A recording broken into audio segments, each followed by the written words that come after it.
Patuloy na nakabantay, nakaantabay at nagsasagawa ng search and rescue operation ang buong puwersa ng Philippine National Police kaugnay sa Tropical Storm Maymay at Southwest Monsoon. Layunin ng operasyon na matiyak ang kaligtasan ng publiko, mapabilis ang pagtugon sa mga emergency at makatulong sa mga komunidad na naapektuhan ng masamang panahon. Alamin natin mula kay Police Brigadier General Marvin Joe C. Saro, ang Acting Director ng Directorate for Police Community Relations at Vice Chairperson ng Subcommittee on Natural Disaster, ang pinakabagong security updates at mahalagang paalala ng PNP upang manatiling ligtas ang bawat mamamayan sa gitna ng epekto ng Tropical Storm Maymay at habagat. Sa ating preparation para sa Typhoon Maymay, effective nung kahapon, August 5, 2026, nag-activate po tayo ng ating Subcommittee on Natural Disasters with the guidance ng ating Chief PNP para matugunan yung bagyong dumating. So, as of this date, mayroon po tayong nakadeploy na more or less 800 na PNP personnel sa mga naapektuhang region.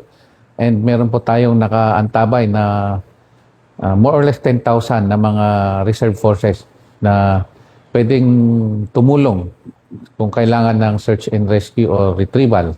Ngayon, bilang SCND, nakamonitor tayo ngayon dito sa PNP Command Center, sa command center natin para ma-monitor kung ano man yung negative na effect ng bagyo at ready po tayong mag-responde. Nagbigay na rin po yung ating Chief PNP ng guidance at yung sa guidance sa ating mga members ng Subcommittee on Natural Disasters na yung ating mga personnel na nasa labas, of course, yung kanilang safety at unahin yung mga preventive or preemptive na mga actions like preemptive evacuations, pagbibigay babala sa mga landslide-prone areas para ma-mitigate natin yung mga casualties.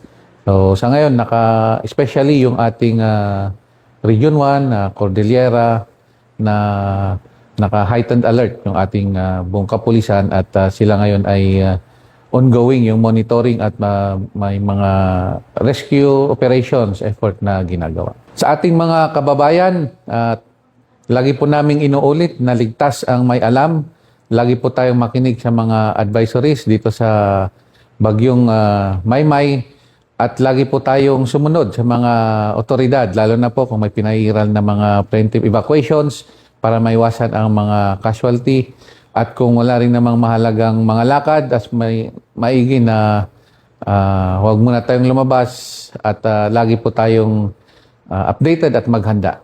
Mula dito sa Command Center sa Campo Crame, ako si Patrolman Edwin Baris nagbabalita para sa Police News Network, alagad ng batas, tagataguyod ng Balitang Pulis.